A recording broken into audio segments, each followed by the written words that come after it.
Magandang hapon sa inyong lahat. Ako si Chelsea Villaferte. At ako naman, si Valerie Kiano. At kami ang inyong mga tagapanguna sa symposium na ito. Simulan natin ang programang ito sa pagpapasalamat at pagdarasal sa ating Panginoon na pangungunahan ni Ginoong James Villaluz. Magandang hapon po sa inyong lahat. Sabay-sabay po tayo magdasal. Baba po natin ang ating mga ulo. Sa ngalan ng Ama, ng Anak, ng Espiritu Santo. Amen. Panginoon Diyos, nagpapasalamat kami sa pagbibigay sa amin ng pagkakataon upang magtipon-tipon, upang masustayan ang simposyo na magpapaunlad ng aming mga kaisipan at kaalaman. Gabayan at patnubayan mo po kami ng karunungan upang maisaayos ang pagsisimula namin sa pagpupulong na ito. Sana po magawa po namin ito ng maayos. Kayo na bumbalas namin, Panginoon. Amen. Maraming salamat, Ginoong James. Ngayon naman ay ating ipapakilala ang mga taong dumalo at nagbigay oras upang makasama tayo ngayon sa ating symposium. Narito si Binibining Valerie upang sila ay ipakilala. Pinapakilala ko po ang ating mga kalok. Simulan po natin. Binibining Sara Kagimbal.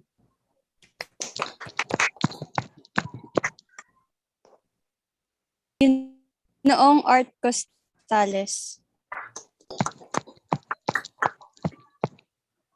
Ginoong Zar Tuico.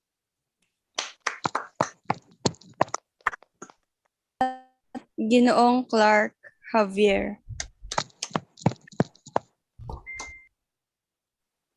Maraming salamat sa pagpunta ninyo sa ating nagaganap na symposium at naway marami kayong matutunan sa ating paksa. Ngayon naman ay ating anyahan si Binibining Norin Punaw para sa kanyang pambungad na pananalita. Magandang hapon sa inyo lahat. Ikinagagalak ko ang inyong pagdalo dito sa ating pagpupulong upang masaksihan at paggalahad ng ating paksa. Ngayon, pati na rin ang aral na makukuha natin dito. Ang tinig ng ligaw na dansa ay hindi lang isang tula o panitikan. Ito ay isang tula kung saan maraming mga tao ang makaugnay dito. Ang ating paksa ngayon ay mahalaga para sa isang taong tulad natin. Ito ay upang mas maunawaan natin ang kalalabasan ng isang maling desisyon o pagpapasya.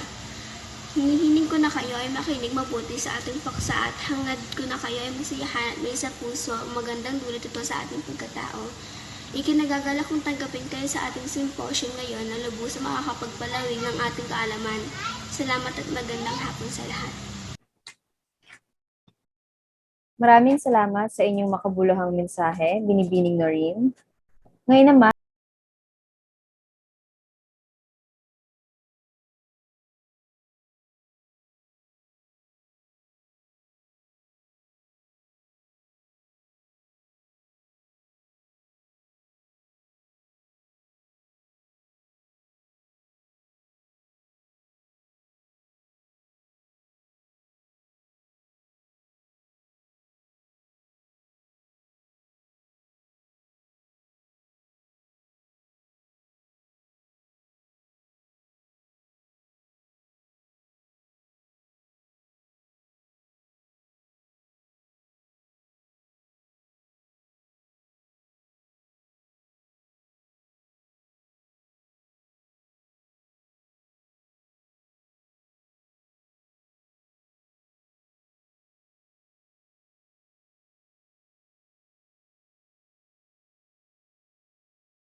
Talaga naman sobrang talentado ng mga dumalo sa atin sa araw na ito.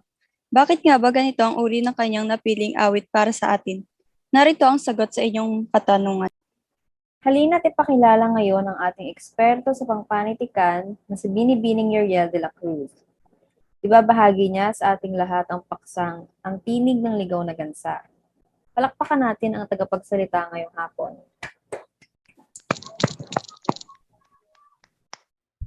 Magandang hapon sa ating lahat. Ako nga pala si Yeriel de la Cruz at ako ay isang eksperto sa pampanitikan at ako ngayon ay narito sa inyong harapan upang ibahagi ang isang tulang pinamagatang Ang Tinig ng Ligaw na Gansa. Ano nga ba ito at papaano ito makakaugnay sa atin bilang isang tao? Ang Tinig ng Ligaw na Gansa ay isang uri ng tulang lirikong pastoral na sinaunang taga-Egypt. Ang salitang pastoral ay nagmula sa salitang Latin na pastor. Kilala sa Pilipinas ang salitang ito bilang isang tulang naglalahad ng buhay sa bukid at bilang pagpapahalaga sa gawain at pamumuhay sa bukid.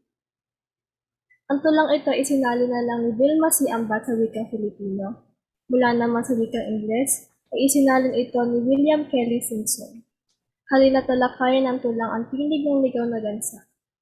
Ako ay naghanda ng isang PowerPoint presentation upang mas makita at maunawaan ito ng lahat. Ang tinig ng ligaw na gansa, nahuli sa pain, umiyak. Ako'y hawak ng iyong pag-ibig, hindi ay makaalpas. Lambat ko ay aking itatabi, subalit kay inay ano ang masasabi. Sa araw ako'y umuuwi, karga ang aking mga huli.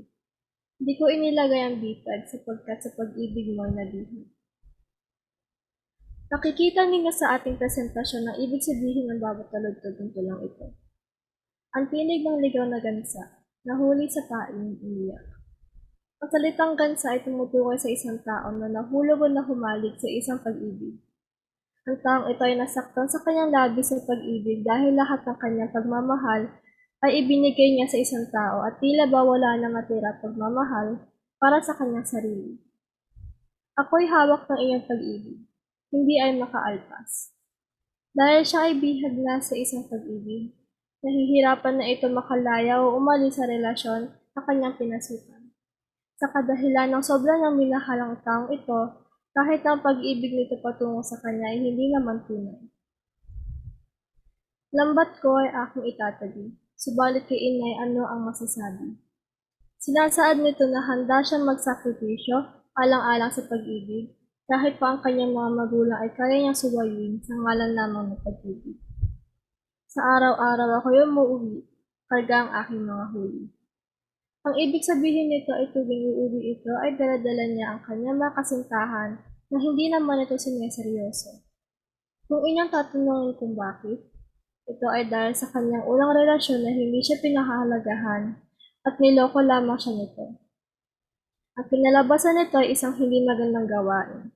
Ginawa niya rin ang panloloko dahil sa kanyang karanasan noon. Di ko inilagay ang bitag sapagkat sa pag-ibig mo ay nabihag. Ngunit noong nahanap na niya ang isang taong kayang suklian ng kanyang pagmamahal, itinabi niya ang kanyang bitag sapagkat nahanap na niya ang taong kanyang tunay na mamahal. Ayan ang ating paksa ngayong araw. Patungkol ito sa isang taong lubos na nagmahal, ngunit hindi ito nasuklian. Ngayon, narito ang mga aral na makukuha natin sa tulang binasa. Una, may limitasyon lang dapat ang ating pag-ibig. Dahil kung ibibigay natin lahat ng ating pagmamahal, walang matitira para sa ating sarili. Pangalawa, ang tunay na dumamahal ay handang masaktan para sa kanyang minamahal. Ngunit kung ito ay sumusobra at hindi tama, mas ikabubuti ng pareho na itigil ang inyong relasyon. Pangatlo, hindi nararapat na gawin natin sa iba ang ating mga naging karanasan. Hindi natin alam kung ang tao ba na ito ay karapat-dapat nasaktan dahil hindi mo pa ito nakikilala ng lubos, sa kadahilan ng bulag ka pa sa iyong naunang pag-ibig. Ang ika-apat ay dapat lamang na magmahal tayo ng tapat at tunay dahil maaaring mayroong maapektuhan sa atin, maling pagdedesisyon at gawain. Tila nga ba marami talaga ang aral na iyon nakukuha sa ating binasang tula. Isa ito sa pinakamagandang tula na naisulat ng mga tao sa Ehipto. Ang mga taga-Ehipto rin ay kilala sa pagpapahalaga ng kamatayan.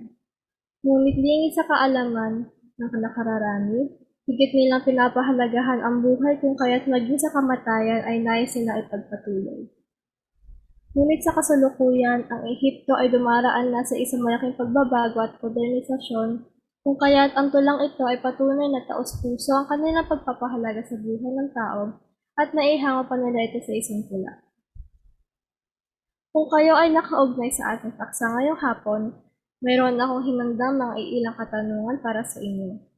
Kung nais yung sumagot ay pinutin niyo lamang ang raise hand sa ating Zoom meeting at kayo ay aking bibigyan ng pagkakataon para ibahagi ang inyong kasagutan, opinyon at pati na rin mga karanasan.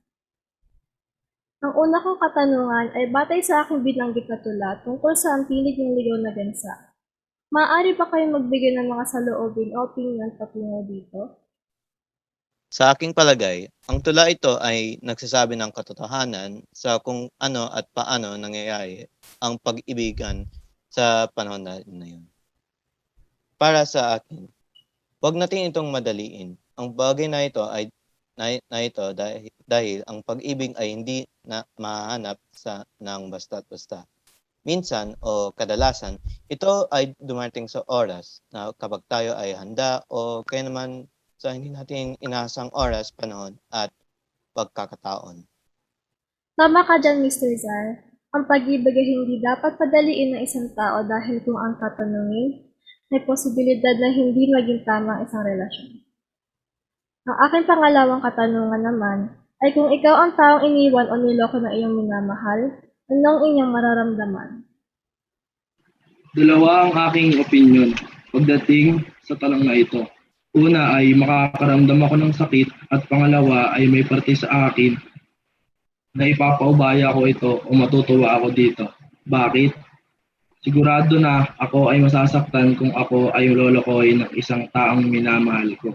Ngunit sa isang banda ay ikakatuwa ko rin marahil maaari kong malaman kung ano-ano ang dahilan ng hindi ko pagiging sapat. Magagamit ko ito upang ayusin ang aking sarili sa susunod ko pang mga relasyon. Ito lamang ay tungkol sa aking opinion. Maraming salamat, Mr. Clark, sa iyong makabuluhang sagot at maraming salamat sa paglalahad ng iyong opinyon. Ang aking ikatlong katanungan ay kung ihahango sa totoong buhay ang tulang binasa, tama ba na tayo ay maghiganti sa ibang tao dahil sa sakit na pinaranas sa atin noon? Para sa akin ay hindi tama na tayo ay maghiganti sa isang tao na walang kinalaman sa ating nakaraan. Alam natin na hindi lahat ng tao ay karapat-dapat na makaranas ng isang karanasan na pinagdaanan natin. Hindi sapat na dahilan ng panlolokong ginawa sa atin noon upang saktan natin ang damdamin ng ibang tao sa ating kasalukuyan. Maraming salamat, Ms. Sarah, sa iyong napakahusay na kasagutan. Tila ba lahat tayo makakaugnay sa iyong kasagutan? Ito naman ang aking ikaapat na katanungan. Bilang isang taong nagmamahal, gaano kahalaga para sa inyo na mahalin kayo ng tapat? Sobrang mahalaga para sa akin na ako'y mahalin ng tapat ng aking minamahal. Para sa akin, ang ibig sabihin nito ay tunay o tapat ng pagmamahal na ibinibigay at ipinararamdam niya patungo sa akin. At higit sa lahat, nais ko na ako lamang ang taong kanyang mamahalin pagdating sa pag-ibigan naming dalawa. Mahalagang mahalin ka ng tapat ng isang tao dahil hindi gagana ang isang relasyon kung hindi tapat ang inyong pagmamahalan. Mahalaga rin ang pagtitiwala para sa dalawang taong nag-iibigan upang mas mapatibay nila ang kanilang relasyon. Maraming salamat sa inyong mga kasagutan. Sobrang mahalaga talaga para sa dalawang tao ang pagmamahal ng tapat dahil kung hindi, ay hindi nga naman gagana ng maayos ang isang relasyon. Ang aking ikalimang katanungan ay sa tingin niyo ba ay tamang lokohin ng isang tao ang kanyang kapwa? Ito ba ay kapaki-pakinabang para sa atin? Ito ay hindi tama. Ang mali lang o manloloko ng isang tao ay isang maling gawin. Walang kahit na sino man ang nararapat na matatanggap ng panloloko. Sa isang banda, kung ihalin tulad ito sa panahon natin ngayon, ako ay hindi sumasang-ayon sa ibang mga tao na na gagawin lokohin ang mga kanilang minamahal na hindi nila nito nalalaman. At kung sasagutin ko kung kapakipakinabang ba ito, hindi rin ang sagot ko. Marahil hindi natin mapapakinabangan ang panloloko ng isang inosenteng tao. Talaga naman napakahusay ng inyong nakasagutan at mukhang inyo na rin itong nasaksihan. Ngayon naman para sa aking ika-anim na katanungan, sa inyong palagay, bakit mayroon pa rin mga tao hanggang ngayon ang manloloko? Sa tingin ko ay kaya hanggang ngayon ay marami pa rin ang mga taong kayang manloko ng kanilang kapwa ay dahil hindi sila nakontento sa kung anong relasyon man ang mayroon sila ng kanilang kasintahan. Pero para sa akin, ito ay hindi katanggap-tanggap at hindi ito sapat na dahilan upang gumawa tayo ng isang maling pagpapasya. Kung tayo nga naman ay hindi kontento sa isang relasyon, huwag muna tayong papasok dito at lalo na kapag hindi pa tayo handa. Walang sapat na dahilan upang gumawa tayo ng isang maling gawain sa ating mga minamahal. Salamat ni Sarah sa iyong kasagutan. Ikapito, kung alam niyo ba na niloko kayo ng isang tao na pinakaminamahal niyo, ay mananatili po kayo rito. Pangatwiran ng inyong mga kasagutan. Masasabi ko na dito sa tao kung ano ang kanyang malaman. Para sa akin, una ang masakit pakiramdam. At marahil ako sa sarili ko na ginawa ko lahat ng kinakaya para nila, ngunit mo hindi. Kaya ibig ako ay manok. Ituloy ko akay at hindi ko papakita dito. Dahil ang aking mga ginagawa. Salamat sa iyong kasagutan, Mr. Clark. At alam ko na ito ay isang tamang pananaw dahil bilang isang nagmamahal, dapat din nating isipin na ating mamagagandang nagawa para sa iyo at para sa kanya. Huwag natin sirain ang ating sarili ng dahil lang sa ganitong kadahilanan. Ang aking ikawalo na katanungan ay kung iuugnay natin ang tula sa kasalukuyan, sapat ba ang dahilan na pagkapagod para manloko ka ng inyong kapwa? Katulad ng aking nabanggit kanina, ito ay hindi rin sapat na kadahilanan. Alam nating lahat na kung totoong mahal mo ang isang tao, hindi ka mapapagod dito at hindi mo maiisip na lokohin ito. Dumarating minsan sa buhay ng isang tao na napapagod sa isang relasyon, sanhi ng maraming bagay, ngunit hindi normal ang pag-iwan dito dahil lang sa kadahilanang pagod ka na. Mas mainam na mag-usap ang dalawang tao para ito ay masolusyonan agad. Totoo ito. Hindi ka nga naman mapapagod kung totoong pagmamahal ang nararamdaman mo patungo sa isang tao. Ika-siyam, ano ang inyong papayo ngayon sa mga kabataan na nagmamahal? Para sa mga kabataan, magmahal ng tama at sapat lamang. Huwag ninyong ibubuhos ng buo ang inyong pagmamahal patungo sa isang tao. Magtira kayo ng inyong pagmamahal para sa inyong sarili. Bilang isang kabataan, gagawin muna ninyong inspirasyon ng pag-aaral at huwag ninyong madaliin ng pag-iibigan. Darating din ang tamang panahon na makakahanap tayo ng taong mamahalin natin at susuklian ng ating pagmamahal. Ang maipapayo ko lang sa kanila ay huwag nilang madaliin ang pagmamahal dahil marami pa kayong oras para sa mga ganitong bagay. Unahin niyo muna ang mga bagay na dapat ninyong unahin at isintabi ang pagmamahal dahil darating din ito sa oras na handa kayo at kapag tama na rin ang oras para. Maraming salamat Mr. Art at Ms. Sarah para sa inyong mga pangaral sa mga kabataan ngayon. Tulad ng kanilang sinabi, huwag natin itong madaliin dahil ang pagmamahal ay kusang darating sa atin sa panahon na handa na tayo para sa ganitong mga bagay. Ang huling katanungan ko naman ay kung ikaw ang gansa na tinutukoy sa tula, ano ang iyong gagawin? Kung ako ang gansa na tinutukoy sa tula, ay tiyak na matututo ako sa aking mga naging karanasan. Matututo ako na huwag madaliin ang mga bagay-bagay, lalo na sa pag-ibig, dahil darating din ito sa tamang panahon. Kapag hindi mo pinilit ang isang relasyon, ay maganda ang kabalas nito at maging masaya kayo pareho. Sa aking mga kasunod na mamahalin, tignan ko kung sila ba ay karapat dapat at hindi ko din gagawin sa kanila ang mga karanasan noon. Dahil ayokong manakit ng aking kapwa. Maraming salamat, Mr. Dar, sa iyong kasagutan at maraming salamat sa inyong lahat sa pagpapakinig. Napakaganda ng inyong mga inilahad na karanasan at opinyon.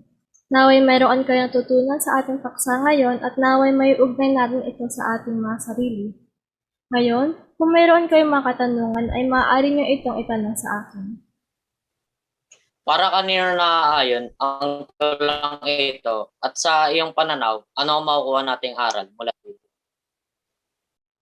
Para ito sa lahat ng mga taong nakaranas o nakaramdam ng presyon patungo sa pag-ibig o pagmamahal. Kung kayo man ay nakakaunawa o nakaranas na ng pag-ibig, ang tulang ito ay para sa inyo at maaari na may makuha kayong aral at payo dito. Ano sa tingin mo, Binibining Uriel, at ang Sa aking pananaw, maaaring ang maging sanhi nito ay naipaalam nito sa maraming tao na nararapat nating pag-isipan ang ating magiging aksyon patungo sa isang relasyon. Ito ay ating pag-isipan na mabuti upang hindi natin pagsisiyan ito sa huli.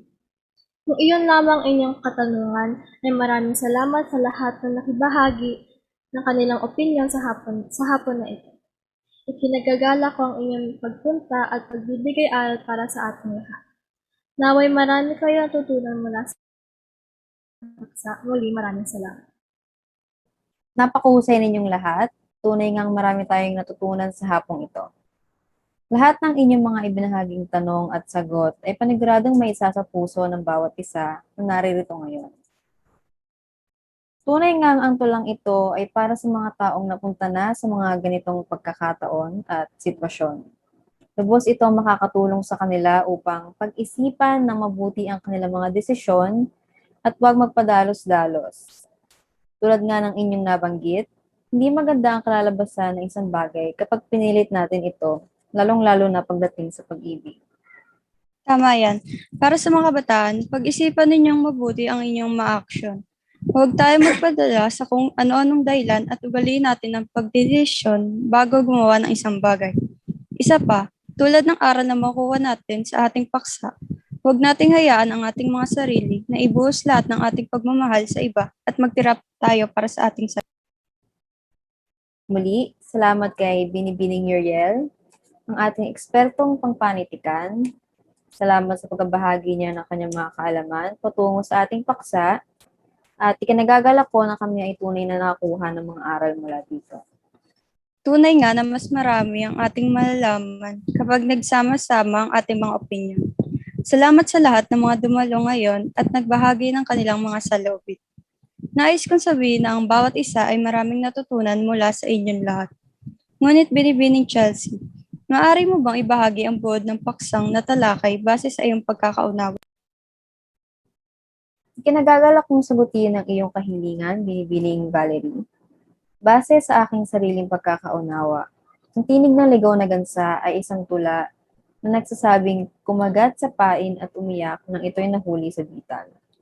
Nangangahulugan ito sa isang tao na nasawi ng pag-ibig at na makakita muli ng pagkakataon ay agad niya itong sinugaba ng walang maayos na desisyon.